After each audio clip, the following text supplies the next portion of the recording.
वित्त मंत्री प्रेमचंद अग्रवाल जी हमारे साथ मौजूद हैं। सर, केंद्रीय बजट आ गया है। 12 लाख तक की आय पर अब कोई टैक्स नहीं होगा। किस रूप में आप इस बजट को देखते भी हैं? क्या कहेंगे सर इस पर? देखिए, सबसे पहले तो मैं अपने माननीय प्रधानमंत्री आदरणीय नरेंद्र मोदी जी को अभिनंदन कर रहा हूँ। और लगातार तीसरी बार प्रधानमंत्री बनने के बाद इस सरकार का ये पहला बजट और उनके मार्गदर्शन में जिस प्रकार से एक समावेशी संतुलित विकास उन्मुख बजट उन्होंने सीतारमण जी ने प्रस्तुत किया है, तो स्वाभाविक रूप से एक बात कही जा सकती है कि जो 2047 तक माननीय प्रधानमंत्री जी ने विकसित भारत का सपना देखा है, उस ओर बढ़ता हुआ ये कदम है। हर वर्ग हर क्षेत्र को इसमें स्थान दिया गया है। और मैं कह सकता हूँ कि जैसा आपने ही कहा कि 12 लाख तक की आयकर में छूट दी गई है, अब ये मध्यम वर्गीय लोगों के लिए कितनी बड़ी राहत है, आप इससे अंदाज लगाइए कि जब पहली सरकार 2005 में मनमोहन सिंह जी की थी और उस समय जब उन्होंने बजट प्रस्तुत किया तो 1 लाख रुपए सीमा निर्धारित की थी छूट के लिए। और आज 7 लाख पिछली बार और इस बार 12 लाख, यानी 5 लाख रुपए का इजाफा। ये शायद पहली सरकार है जिन्होंने इतना बड़ा इजाफा मध्यम वर्गों के लिए, या ये कहिए कि जो 12 लाख की जिनकी इनकम है, खाली वेतनभोगी नहीं, अन्य लोगों की जिनकी 12 लाख तक की इनकम है, उनको उसमें छूट प्रदान की गई है।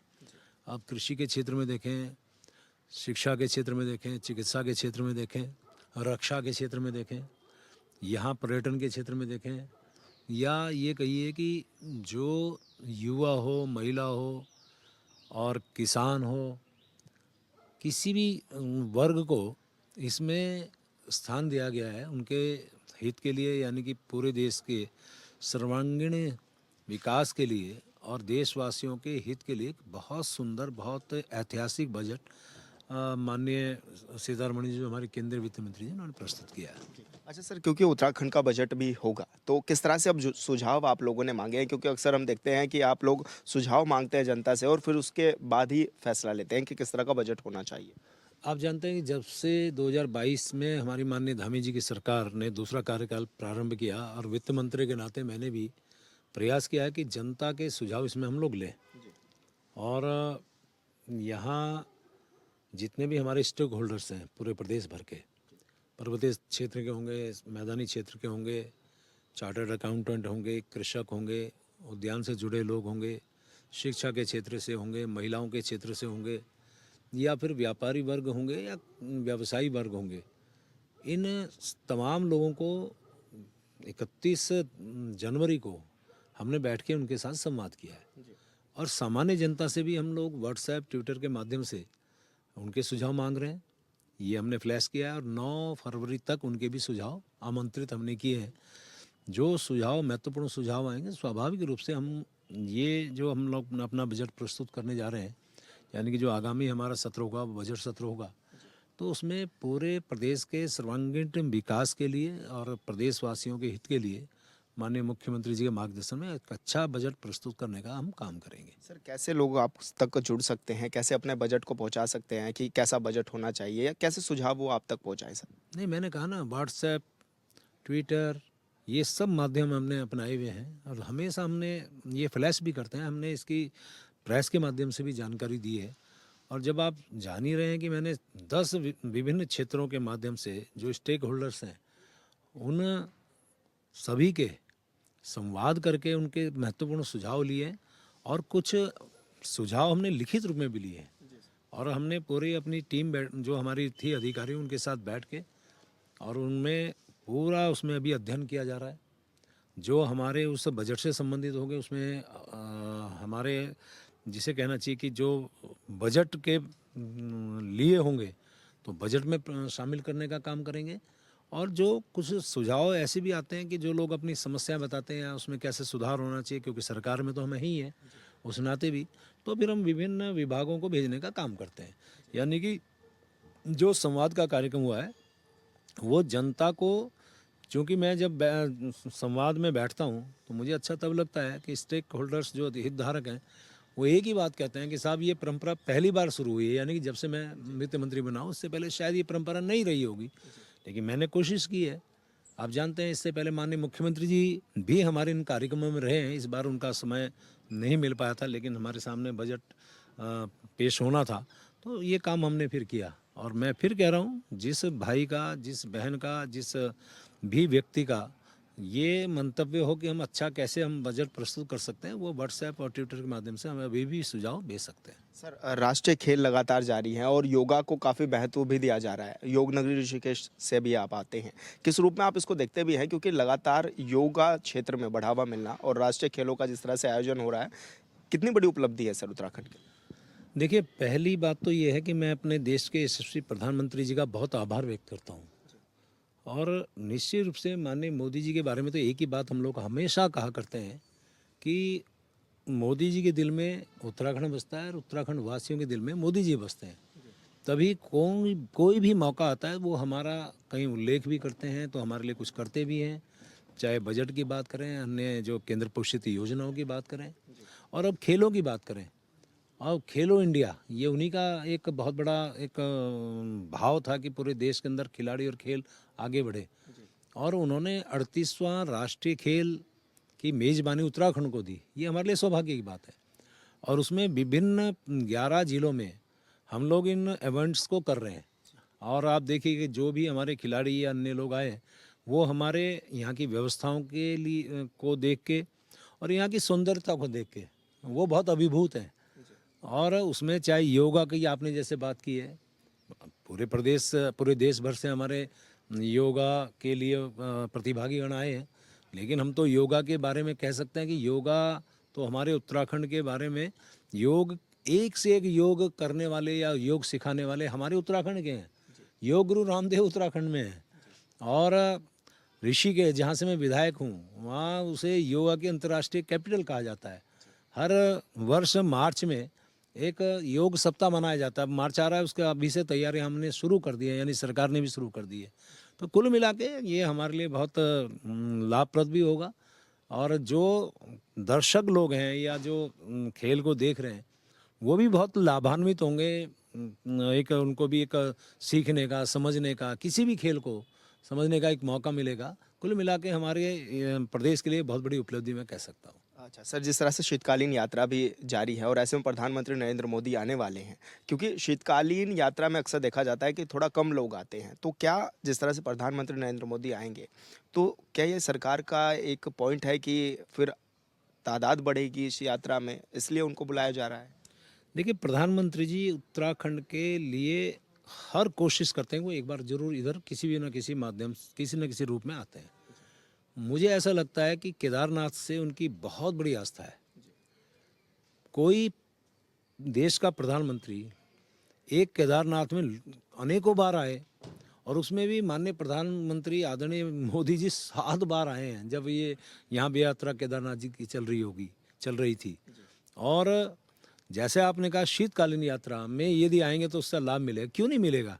अब आप देखिए, केदारनाथ में जब वो बैठते हैं और उस गुफा के अंदर उन्होंने ध्यान लगाया, तो उस गुफा में पहले से रिजर्व हो जाती हैं, और अनेकों पूरे देश भर के लोग उस गुफा में ध्यान लगाने का काम करते हैं। पिछले दिनों पिथौरागढ़ आए, पिथौरागढ़ में जब आए तो आप देखिए वहाँ की यात्रा, वहाँ के पर्यटन में तेज़ी से इजाफा हुआ। और जो हमारा वहाँ जागेश्वर धाम है, वहाँ पे दर्शन करने के लिए अनेकों लोग आ रहे हैं। यानी कि उससे एक बहुत बड़ा लाभ हमारे उस क्षेत्र के लोगों को माननीय मोदी जी के आने के बाद हुआ है। और ऐसे ही आप देखिए, जब प्रधानमंत्री जी देहरादून इन्वेस्टर समिट में आए और उन्होंने एक बात कही थी कि जो डेस्टिनेशन मैरिज है, जो लोग विदेश में जाते हैं, और उन्होंने एक शब्द इस्तेमाल किया था, 3 बार मुझे याद है, हम वहाँ मौजूद थे। उन्होंने कहा तो जो धन्ना सेठ विदेशों में जाके जो है डेस्टिनेशन मैरिज के लिए जाते हैं, वो अपने इस देश में आए, और देश में भी मेरे इस उत्तराखंड में आए। यहाँ की खूबसूरती, यहाँ का जो वातावरण है, और यहाँ पे आइए। और आपको बता रहा हूँ, यहाँ हमारा त्रिजुगी नारायण एक ऐसा स्थान है जहाँ कहा जाता है माँ पार्वती और शिव जी की वहाँ शादी हुई थी। तो वहाँ तो इतनी स्थिति है कि हर आदमी वहाँ आकर्षित है, और वहाँ आदमी आना चाह रहा है कि वहाँ अपने बच्चों की शादी करें। तो जब ये सारी चीज़ें हो रही हैं, तो क्यों नहीं जब शीतकालीन यात्रा, क्योंकि आप देखते हैं चारधाम यात्रा बहुत, यहाँ जब आते हैं लोग, तो कई बार तो मुझे कहने में कुछ नहीं, व्यवस्थाएं गड़बड़ा जाती हैं। पूरी कोशिश हम करते हैं, उसके बावजूद आप पिछली बार देखिए, यात्राओं के रिकॉर्ड टूट रहे हैं। और उसको फिर, क्योंकि भगवान देवी देवता इस देवभूमि में विराजमान है ही है, वो चल विचल जो अचल चल अचल जो हमारे चल विग्रह है, उसको डोली को हम लोग शीतकालीन जो ये समय है उसमें भी हम उनको वहाँ पे पूजा करते हैं, स्थान उनके हैं। तो उन स्थानों पे भी लोग आएँ, यानी कि उस भगवान के दर्शन करें, आशीर्वाद प्राप्त करें। तो शीतकालीन यात्रा के लिए माननीय मुख्यमंत्री जी ने पहल की है, और ऐसे में उसमें माननीय प्रधानमंत्री जी आ रहे हैं, तो मान के चलिए फिर 12 महीने हमारी ये यात्रा चलेगी। यहाँ के लोगों की आजीविका बढ़ेगी, यहाँ के लोगों को एक बहुत बड़ा उसमें रोज़गार का रोज़गार बढ़ेगा। और चूँकि ये उत्तराखंड पहले से ही बहुत खूबसूरत है हमारा देश के अंदर, तो पर्यटन भी बढ़ेगा, तीर्थाटन भी बढ़ेगा। तो आए माननीय प्रधानमंत्री जी, जैसी संभावना लग रही है कि वो 5 फरवरी में हर्षिल यानी उत्तरकाशी में आ सकते हैं। यदि वो आएंगे तो निश्चित रूप से हमें इसका बहुत बड़ा लाभ होगा, और उनका तो हमेशा स्वागत है। और देवभूमि में जब भी वो आते हैं, कुछ ना कुछ हमें उसका लाभ मिलता है। तो मैं तो भगवान से प्रार्थना कर रहा हूँ, ऐसे प्रधानमंत्री, ऐसे हमारे यशस्वी प्रधानमंत्री, ऐसे लोकप्रिय नेता यदि हमारी उत्तराखंड की धरती पे जब जब उनके पग पड़ते हैं, तो मान के चलिए हमें उसका बहुत बड़ा लाभ होता है। शीतकालीन यात्रा में भी उसमें बहुत बड़ा इजाफा होगा, और हमारे उत्तराखंड को इसका लाभ भी होगा, सरकार को भी लाभ होगा। जी सर, यूसीसी आप लेकर के आए, लेकिन विपक्ष को लगातार इससे खलबली सी मची हुई है और पॉइंट्स ढूंढ रहे हैं। वो लगातार ये भी कह रहे हैं कि हम अब जनसंवाद करेंगे, माता पिता से पूछेंगे कि लिव इन रिलेशनशिप कितना सही है। देखिए, जो विपक्ष है उनको ये अंदेशा था कि जब यूसीसी लागू हो तो पता नहीं यहाँ क्या बवाल मचेगा। बहुत शांति से हमारे लोगों ने स्वीकार किया, और जिस प्रकार से लगभग 3 साल लगे इसको बनाने में, इसको लागू करने में, इसके सब ड्राफ्ट तैयार करने में, इसके जो नियमावली बनाने में, उनको जो अधिकारी कर्मचारी हैं उनको प्रशिक्षण देने में, और हर चीज़ में उसमें पूरी गंभीरता से उसमें काम किया गया। और यूसीसी लागू हुआ 27 जनवरी 2025, आज है 3 फरवरी 2025। इस पूरे एक हफ्ते 7-8 दिन के अंतराल में आप देखिए, कोई भी ऐसी स्थिति उत्पन्न नहीं हुई कि जो विपक्ष को मौका दे। तो इसलिए वो परेशान है। उनको लगता है कि यदि ये लागू हो जाता तो पता नहीं क्या बवाल मच जाता, क्योंकि हमने ऐसा कानून लाया है, ये सभी के समान अधिकार के लिए ये कानून आया है। उसमें कोई भी वर्ग हो, कोई जाति हो, कोई धर्म हो। इन्होंने बड़ा भ्रामक प्रचार करने का प्रयास किया कि एक ही जाति वर्ग को टारगेट किया जाए, जबकि ऐसा नहीं था। वो वर्ग भी एक दिन संतुष्ट होगा जब उनको भी सारी चीज़ें सामने आ रही होंगी। और आप ये देखिए कि यदि मान लिया हम ये कह रहे हैं कि बहु विवाह प्रथा खत्म होनी चाहिए, तो सब लोग स्वीकार कर रहे हैं। यदि हम कह रहे हैं कि जो बेटियां है उसको भी संपत्ति में उसका अधिकार मिलेगा, तो उसमें दिक्कत किसको कहाँ है। यानी महिला सशक्तिकरण का काम हमारे इस यूसीसी में लागू किया गया। हम आपके किसी भी जो आपकी परंपराएं हैं उसको हमने छेड़छाड़ नहीं की है।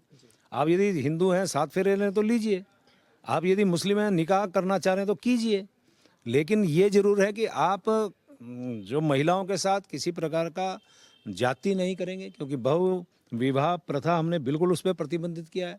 हमने कहा है कि 21 वर्ष लड़के के लिए और 18 वर्ष लड़की के लिए, ये पूरी तरह से इसमें यदि कानून बना है तो बाल विवाह प्रथा भी कहीं ना कहीं ख़त्म होगी। तो ये जहाँ तक लिविंग रिलेशनशिप की आपने बात की है, उसमें हमने कहा उसमें हम रजिस्ट्रेशन करेंगे। अब इनको उसमें भी परेशानी हो रही, साहब इसमें ऐसा हो जाएगा, तो बताइए ना, जो लोग बिना रजिस्ट्रेशन के रह रहे हैं और वो सब उनके कारण अनेकों अराजकताएं फैली, अनेकों कानून व्यवस्था की स्थिति खराब हो रही है, तो क्या है उसको मान्यता देना चाह रहे हैं? हम लोग तो उसको कानूनी अमला जामा पहनाना चाह रहे हैं। इसीलिए आम आदमी इससे कहीं ना कहीं संतुष्ट दिखाई दे रहा है। ऐसे में यदि ये फिर इस प्रकार का दुष्प्रचार करके और जनता को बहकाने का प्रयास करेगा, तो जनता इनके सारे इन मंसूबों को जानती है। और अंतोगत्वा हमारी यूसीसी जो आज हमने उत्तराखंड में लागू किए, देश का पहला राज्य है। मैं मुख्यमंत्री जी का बहुत अभिनंदन कर रहा हूँ, माननीय प्रधानमंत्री जी का बहुत अभिनंदन कर रहा हूँ। उनके दिशा निर्देशन में, उनके मार्गदर्शन में हम लोग जो काम करते हैं, और इस दिशा में भी उनका और माननीय गृह मंत्री जी का जो आशीर्वाद मिला है, तो मैं कह सकता हूँ कि अब ये जो वैतरणी है, ये जो गंगा है, यूसीसी रूपी गंगा पूरे देश भर में जब जाएगी तो देश का एक वातावरण अलग से होगा। और स्वाभाविक रूप से ये पहला राज्य बना है, तो मैं इसके लिए फिर से अपनी उस टीम को भी बहुत धन्यवाद दे रहा हूँ, और पूरे हमारे सरकार को, माननीय मुख्यमंत्री जी को, प्रधानमंत्री जी का अभिनंदन करना चाहता हूँ। हरीश रावत जी कह रहे हैं कि इससे लव जिहाद के मामले बढ़ जाएंगे, ऐसा क्यों सर? देखिए, ये उनकी अपनी सोच है, वो क्यों कह रहे हैं वो तो वो जाने, लेकिन इससे बहुत कुछ अच्छा होगा। हम देवभूमि के लोग हैं, यहाँ की देवत्व की जो स्थिति जो हम लोग बार बार कहते हैं, यहाँ पे आके आदमी गलत काम नहीं कर पाएगा। हमने पहले ऐसे और भी कानून बनाए, तो इस प्रकार का उनको बात नहीं कहनी चाहिए, बहुत वरिष्ठ नेता है। जी, धन्यवाद सर। हॉर्नबिल टीवी से बातचीत करने के लिए प्रेमचंद अग्रवाल जी हमारे साथ थे, जो कि राज्य के तमाम विषयों पर हमारे साथ बातचीत कर रहे थे। हॉर्नबिल टीवी के लिए देहरादून से विशाल गर्ग। भाजपा विधायक ब्रजभूषण गैरोला जी हमारे साथ मौजूद हैं। सर, राज्य में राष्ट्रीय खेल जारी हैं, किस रूप में आप देख भी रहे हैं और कितना बढ़ावा युवाओं को मिलता हुआ नजर आ रहा है? हमारे लिए तो बहुत ही गौरवान्वित महसूस कर रहे हैं कि हमको यहाँ 38वां जो हमारा नेशनल गेम हो रहा है और पूरे देश के हर राज्यों के यहाँ पे खिलाड़ी यहाँ पे आए हैं और मैं देश के यशस्वी प्रधानमंत्री जी का बहुत धन्यवाद आभार प्रकट करता हूँ कि वो इस उद्घाटन अवसर पर यहाँ पर आए और आप देख रहे हैं कि बहुत सुंदर अच्छा यहाँ पर पूरे राज्य में बहुत अच्छा हर मैक्सिमम जिलों में ये कार्यक्रम हुआ है। अच्छा भाई साहब, क्योंकि आपके क्षेत्र से भी काफ़ी युवा जा रखे हैं, खिलाड़ी जा रखे हैं, किस तरह से आप उनको मोटिवेट कर रहे हैं, क्या कहेंगे? बिल्कुल निश्चित तौर पर मेरे राज्य से भी हमारे क्षेत्रों से भी अच्छे परफॉर्मेंस हमारे यहाँ के उत्तराखंड के खिलाड़ियों की रही है। कई गोल्ड यहाँ जीते हैं, अपना सिल्वर भी जीते हैं, अपने कांस्य भी जीते हैं, तो बहुत अच्छी परफॉर्मेंस। और निश्चित तौर पर मुझे लगता है कि आने वाले समय में जो हम मेरा उत्तराखंड का जो हमारे यहाँ के जो खिलाड़ी हैं वो पूरे एशियाज भी खेलेंगे, कॉमनवेल्थ में भी जाएंगे और ओलंपिक भी खेलेंगे, ऐसा मेरा विश्वास है। बस अब शीतकालीन यात्रा भी जारी है और ऐसे में प्रधानमंत्री नरेंद्र मोदी भी आ रहे हैं शीतकालीन यात्रा के भ्रमण के दौरान। किस तरह से आप इसको देख भी रहे हैं, क्योंकि जब जब प्रधानमंत्री आते हैं तो एक उम्मीद रहती है कि संख्या भी बढ़ेगी और इससे आय का स्रोत भी बढ़ेगा। निश्चित तौर पर हमारे देश के यशस्वी प्रधानमंत्री जी का देवभूमि उत्तराखंड से बहुत प्यार, बहुत लगाव है और उत्तराखंड के विकास के लिए वो लगातार जब से प्रधानमंत्री बने हैं उनका हमेशा उत्तराखंड के विकास के लिए उनका हमेशा सहयोग हमेशा मिलता रहा है। यहाँ पर हमारे चारों धाम, श्री बद्री धाम, श्री केदार धाम, केदारनाथ जी का है, हमारा गंगोत्री यमुनोत्री के जो हमारे धाम हैं, यहाँ पर बहुत बड़ी संख्या में यहाँ पर तीर्थयात्री आते हैं और आपने देखा है कि प्रधानमंत्री जी जब भी हमारे श्री बद्रीनाथ जी के धाम के कपाट खुलते हों, केदारनाथ जी के धाम के कपाट खुलते हैं, वो यहाँ पर आते हैं और बड़ी संख्या में देश विदेश के सनातन धर्म को मानने वाले हिंदू धर्मावलंबी यहाँ पर दर्शन करने के लिए आते हैं। अभी यहाँ पर शीतकालीन के भी यहाँ पर अभी जैसे कहा जा रहा है, आपने पूछा है कि प्रधानमंत्री जी आ रहे हैं, तो निश्चित तौर पर उससे यहाँ पर धार्मिक पर्यटन को बहुत बढ़ावा मिलेगा और यहाँ पर बहुत से तीर्थयात्री यहाँ पर आएंगे। अच्छा भाई साहब, क्योंकि राज्य में यूसीसी भी आप लोगों ने लागू कर दिया है, ऐसे में कैसे देख रहे हैं यूसीसी लागू होने के बाद कैसा माहौल नज़र आ रहा है? क्योंकि अभी तक लगातार रजिस्ट्रेशन भी लोग कराते हुए नज़र आ रहे हैं। हालांकि विपक्ष ये भी कह रहा था कि इससे तो हंगामे होंगे और ये भी कह रहा था कि लव जिहाद के मामले बढ़ेंगे, तो क्या लग रहा है, क्या कहेंगे इस पर? देखिए यूसीसी तो आपने देख लिया है कि अभी हमारा 27 जनवरी को यहाँ पर लागू हो गया है और पूरे प्रदेश के अंदर लोगों में खुशी है और काफ़ी लोग रजिस्ट्रेशन करवा रहे हैं, बड़ी संख्या में रजिस्ट्रेशन हो रहा है और अच्छा वातावरण है। कहीं विपक्ष तो कुछ भी कहने के लिए कुछ भी कह सकता है, उसका तो विरोध का विरोध करना है, उसका तो हर अच्छाई में भी उनको कमियां नज़र आती हैं, लेकिन हम समझते हैं कि यूसीसी बहुत अच्छा बना है और हमारे स्टेट को ये देश का पहला राज्य बना है कि यहाँ पर यूसीसी लागू हो चुका है। अच्छा भाई साहब, क्योंकि बजट सत्र भी होने जा रहा है और ऐसे में केंद्रीय बजट भी आ गया है जिसमें 12 लाख तक की आय पर छूट दी गई, ऐसे में क्या कहा जा सकता है कि उत्तराखंड के लिहाज से कैसा बजट होगा, कैसा होना चाहिए, आपको क्या लगता है? देखिए केंद्र का जो बजट अभी हुआ है बहुत अच्छा बजट है। समाज के हर वर्ग का ध्यान रखा गया है। आपने जो 12 लाख तक टैक्स में जो हमको इसमें छूट दी गई है, ये तो अपने में बहुत ही अच्छा और बहुत ही सराहनीय कार्य केंद्रीय वित्त मंत्री जी का मैं बहुत धन्यवाद देता हूँ कि उन्होंने ये किया है। और जो दूरस्थ क्षेत्र हैं वहाँ पर कैसे विकास का कार्य हो उसके लिए बजट में विशेष व्यवस्था रखी गई है। उत्तराखंड के क्षेत्रों में रेलवे स्टेशनों का जहाँ जहाँ अच्छा है, चाहरावाला का, हरिद्वार का हो, उधम सिंह नगर का हो, रेलवे स्टेशनों के का अच्छा जीर्णोद्धार अच्छा वहाँ पे हो सके, डेवलप हो सके, उसके लिए भी काम किया गया है। हमारे रेलवे में भी हमारे लिए बहुत अच्छी बजट की व्यवस्था की गई है। जो हमारा ऋषिकेश कर्णप्रयाग जो रेलवे का काम चल रहा है तो उसमें कोई पैसे की कमी नहीं रखी गई है। पेयजल हो, सिंचाई हो, शिक्षा हो, स्वास्थ्य हो, हर ज़िले में मेडिकल कॉलेज खोलने का जो आ रहा है, तो ये सारा उत्तराखंड को उसका लाभ मिलेगा। बागवानी का है, हॉर्टिकल्चर का है, एग्रीकल्चर का है सेक्टर है, उसमें हर सेक्टर में हमको उसका लाभ मिला है। अभी हमारे यहाँ पे भी उत्तराखंड का भी हमारा यहाँ पर स्टेट का भी हमारा बजट आएगा और अभी उसमें बहुत से लोगों के सुझाव लिए जा रहे हैं, जनता से भी सुझाव मांगे जा रहे हैं क्या क्या हो सकता है, तो निश्चित तौर पर हमारा अच्छा होगा। भाई साहब, अंतिम सवाल मेरा ये है कि मुख्यमंत्री योगी आदित्यनाथ उत्तराखंड में आए, उन्होंने एक चिंता जाहिर ये की है कि पहाड़ों में पलायन बहुत तेजी से हो रहा है। उन्होंने ये भी कहा है कि ज़मीनें जो है वो बंजर होती हुई नजर आ रही है। तो क्या राज्य सरकार इसको, उनके जो सुझाव हैं उनको रखेगी और इस पर काम करेगी? निश्चित तौर पर कुछ वर्षों में पलायन तो हुआ है, इसमें कोई संदेह नहीं है, लेकिन हमारी सरकार के द्वारा उत्तराखंड में 2017 से वर्तमान तक हमारी सरकार है और हमारी सरकार के द्वारा यहाँ के स्थानीय लोगों को रोज़गार देने के लिए पूरी प्रधानमंत्री स्वरोजगार योजना हो, मुख्यमंत्री स्वरोजगार योजना हो, चाहे अपना छोटा उद्योग, कुटीर उद्योग कोई भी लगाना चाहता है, स्टार्टअप करना चाहता है, उसमें हमारी सरकार उनको बड़ा सहयोग कर रही है। और आपने देखा कई होम स्टे हमारे उत्तराखंड में अब बन गए हैं, तो लोग अपना रोज़गार भी कर रहे हैं, स्वरोजगार भी कर रहे हैं। और गवर्नमेंट जॉब भी आपने देख लीजिए कि हमने इन 3 साल के अंदर हमने 19,000 से अधिक लोगों को रोज़गार दिया है।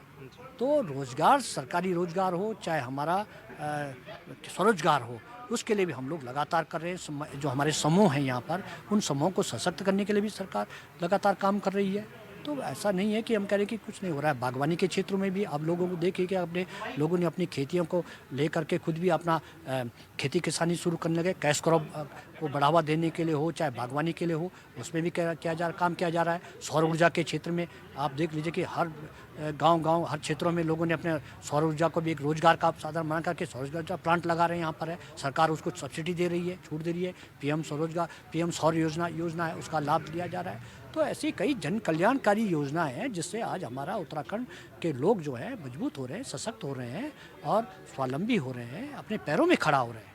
जी, धन्यवाद सर। हॉर्नबिल टीवी से बातचीत करने के लिए बृजभूषण ग्यारोला जी हमारे साथ मौजूद थे, जो कि राज्य के तमाम विषयों पर हमारे साथ बातचीत कर रहे थे। हॉर्नबिल टीवी के लिए देहरादून से विशाल गर्ग।